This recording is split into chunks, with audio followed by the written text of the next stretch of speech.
sebelumnya saya akan memberitahu pembagian kelompok kami. Untuk moderator saya sendiri yaitu Ilham. Yang kedua Irvina untuk pembacaan pengertian perencanaan pendidikan dan fungsi rencana pendidikan. Yang ketiga faktor penentu keberhasilan pendidikan inklusif akan dibacakan oleh Rani. Yang keempat Lulu untuk mengembangkan kerangka yang kuat. Yang kelima, implementasi dalam budaya dan konteks lokal akan dibacakan oleh Haris Yakin Maulana. Yang keenam, Wahyu Ningsih untuk partisipasi berkesinambungan dan refleksi kelompok utama. Sebenarnya masih ada teman kita, tapi itu tidak. Kami udah berusaha untuk menghubungi dan mengajak, tapi belum mau ikut gabung, jadi terpaksa kami tidak mengikutkannya. Oke. Selanjutnya.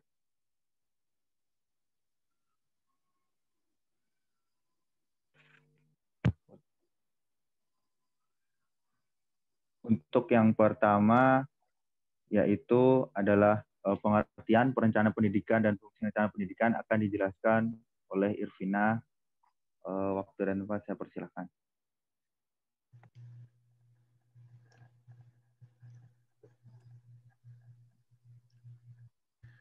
Baik, di sini saya akan menjelaskan dan menyampaikan apa itu pengertian perencanaan pendidikan. Perencanaan adalah fungsi manajer berkaitan memilih tujuan, kebijaksanaan, prosedur, dan program dari alternatif yang ada. Itu menurut Hasibuan. Merencanakan pada dasarnya adalah membuat arah yang dituju, tindakan yang diambil, sumber daya yang akan diolah, dan metode atau teknik yang akan dipilih untuk digunakan.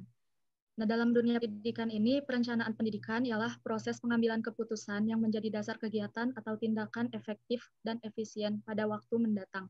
Proses perencanaan pendidikan membutuhkan pemikiran mengenai apa yang perlu dikerjakan, bagaimana dan di mana kegiatan dilakukan, serta siapa yang bertanggung jawab terhadap pelaksanaan pendidikan.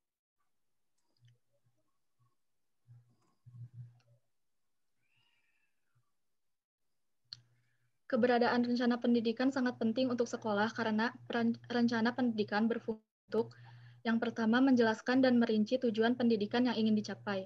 Yang kedua, memberi pegangan dan menentukan kegiatan pendidikan yang harus dilakukan agar mencapai tujuan tersebut. Yang ketiga, sekolah mendapatkan sumber daya terbaik dan menggunakannya sesuai dengan tugas dan fungsi yang telah ditetapkan. Yang keempat, menjadi rujukan pemangku kepentingan sekolah di dalam melaksanakan aktivitas yang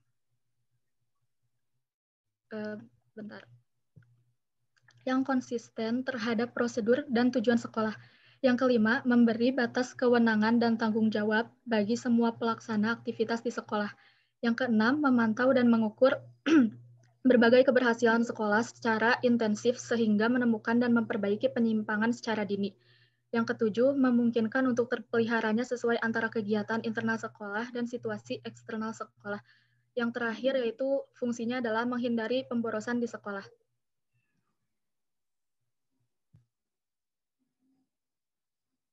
Selanjutnya, untuk faktor penentu keberhasilan pendidikan inklusif akan dijelaskan oleh Rani.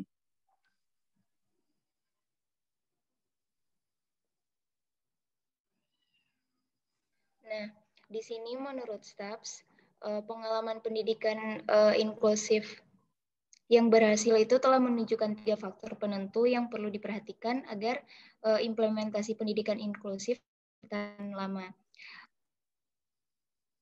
Secara bersama-sama, ketiga faktor penentu utama tersebut, yang rangka, daging, sama darah ini, membentuk organisme hidup yang kuat, yang dapat beradaptasi dan tumbuh dalam budaya dan konteks lokal. Nah, yang pertama ini rangka, itu pendidikan inklusif perlu didukung oleh kerangka nilai-nilai, keyakinan, prinsip-prinsip, serta indikator keberhasilan. Hal ini berkembang seiring dengan implementasi tidak harus disempurnakan sebelumnya. Meskipun demikian, jika pihak-pihak yang terlibat memiliki konflik nilai-nilai, keyakinan, prinsip-prinsip, serta indikator keberhasilan, sedangkan jika konflik yang dialami pihak-pihak tersebut tidak diselesaikan dan disadari, maka pendidikan inklusif akan mudah ambruk. Kemudian daging. Nah, pendidikan inklusif ini bukan merupakan cetak biru. Kesalahan utamanya adalah asumsi bahwa solusi yang diekspor dari budaya atau konteks bisa mengatasi persoalan budaya atau konteks lain yang berbeda. Lagi, berbagai pengalaman telah menunjukkan bahwa solusi itu harus dikembangkan secara lokal dengan mendayagunakan sumber daya lokal, karena apabila tidak, maka solusi tersebut tidak bertahan lama. Yang ketiga, darah. Nah, pendidikan inklusif tidak akan berhasil jika hanya merupakan struktur yang mati. Pendidikan inklusif adalah sebuah proses yang dinamis. Agar pendidikan inklusif terus hidup, diperlukan adanya pemantauan partisipatori yang berkesinambungan, melibatkan semua pemangku kepentingan dalam refleksi diri secara kritis.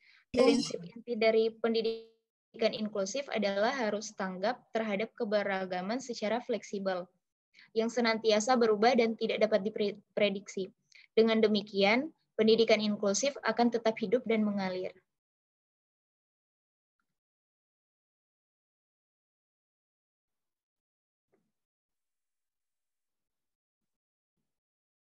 Mohon maaf.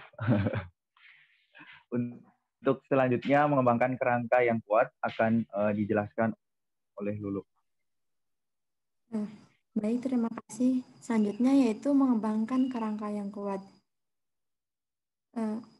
Pengembangan kerangka yang kuat ini merupakan komponen utama dalam pendidikan inklusif. Nah, kerangka yang kuat itu dikembangkan dengan bantuan instrumen internasional utama yang didasarkan pada pendekatan hak asasi manusia dan model sosial. Nah, kerangka yang kuat itu, kerangka tersebut terdiri dari 3 komponen. Yang pertama yaitu nilai-nilai dan keyakinan yang kuat. Nah, nilai-nilai dan keyakinan yang kuat ini merupakan sesuatu yang dipandang penting dan berharga, sementara keyakinan itu sendiri merupakan sesuatu yang diterima sebagai suatu kebenaran.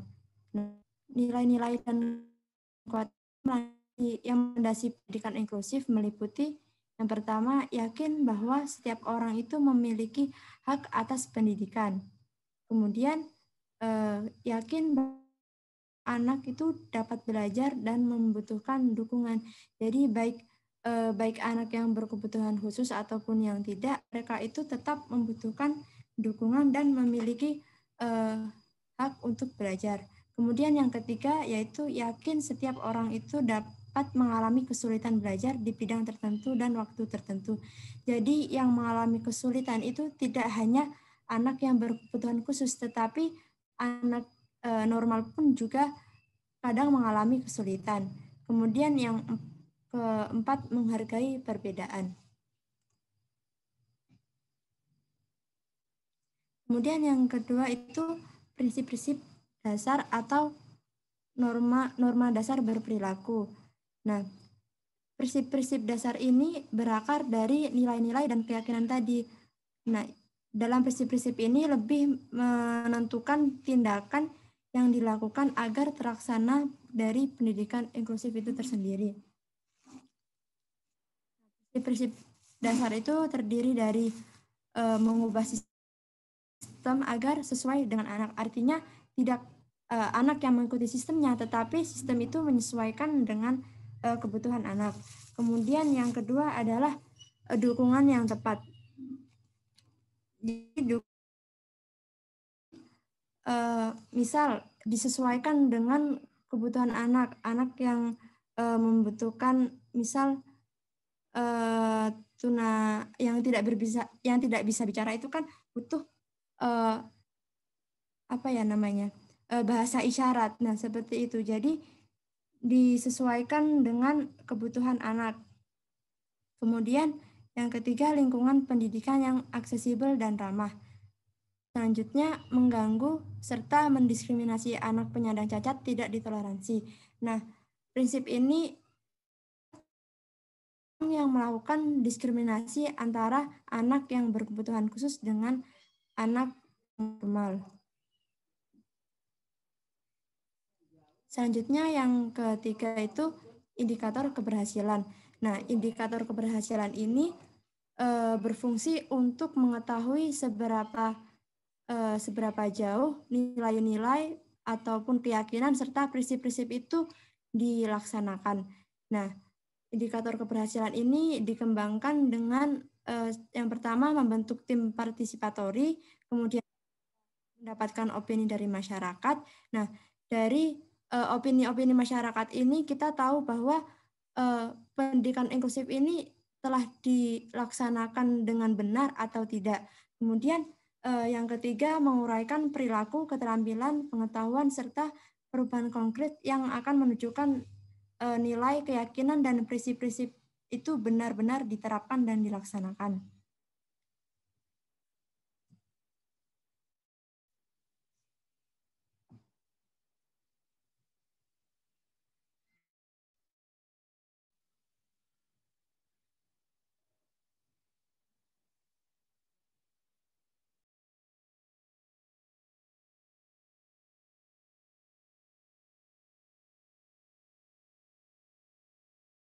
Mohon maaf masih di mute.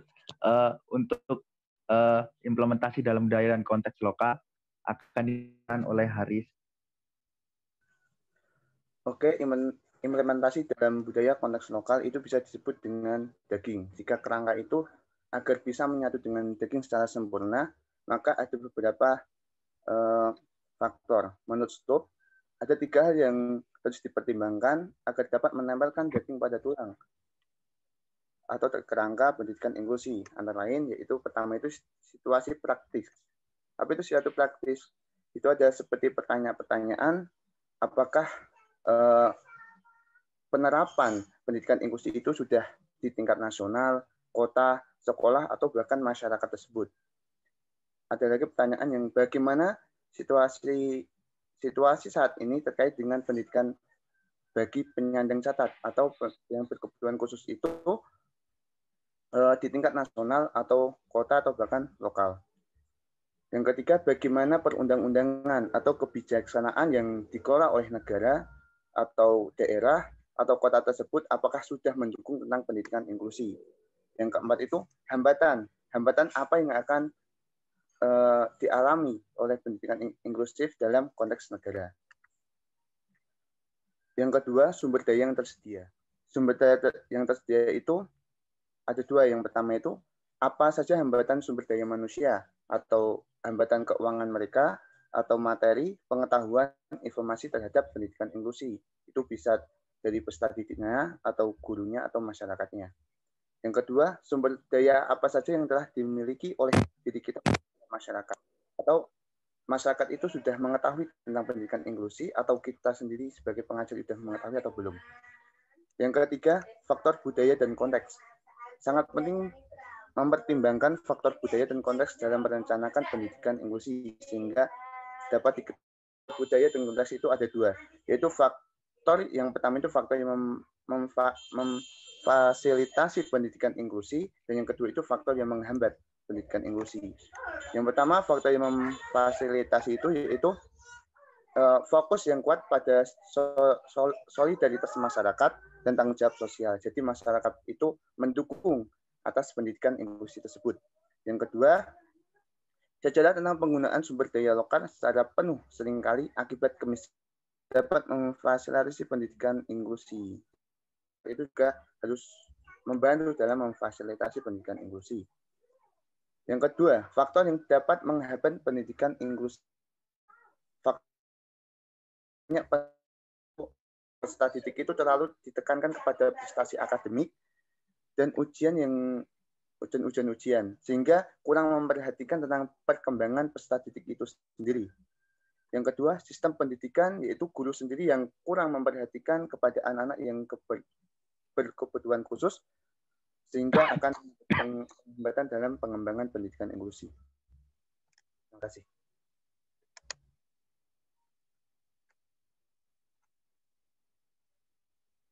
Nah, untuk yang terakhir tentang partisipasi, berkesinambungan, dan refleksi kelompok utama akan dijelaskan oleh Wahyuningsih. Baik, terima kasih. Sebelumnya izin dulu untuk mematikan kamera supaya nanti suaranya tidak putus-putus karena koneksi kurang stabil.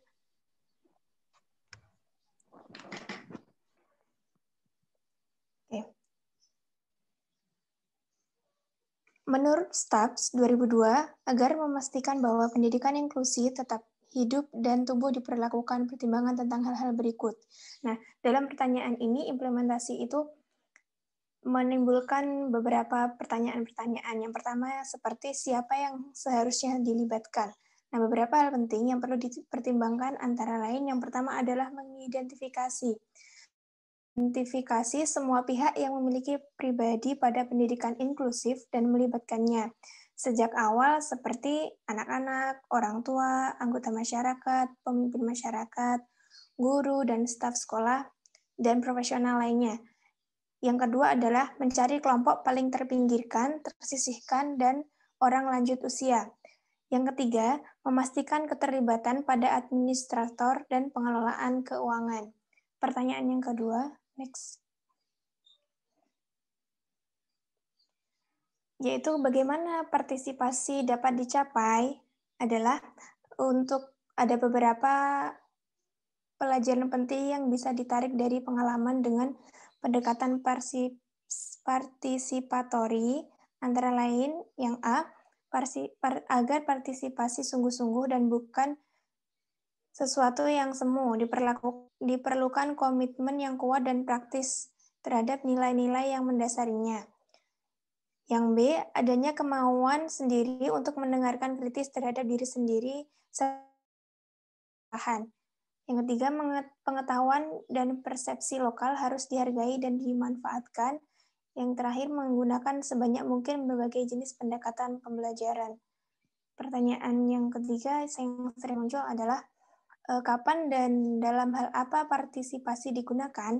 Partisipasi digunakan pada semua tahapan proses pendidikan inklusif, misalnya dalam A, mengembangkan sistem, proses, dan indikator tentang partisipasi itu sendiri. Yang B, mengembangkan kebijakan, menyepakati nilai-nilai, keyakinan, dan prinsip. Yang D, implementasi pada semua tingkatan. Dan yang terakhir, mengembangkan sistem pemantauan dan evaluasi.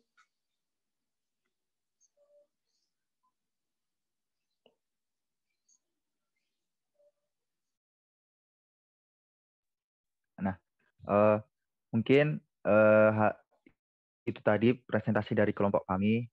Mungkin dari teman-teman ada yang ingin didiskusikan, saya persilahkan.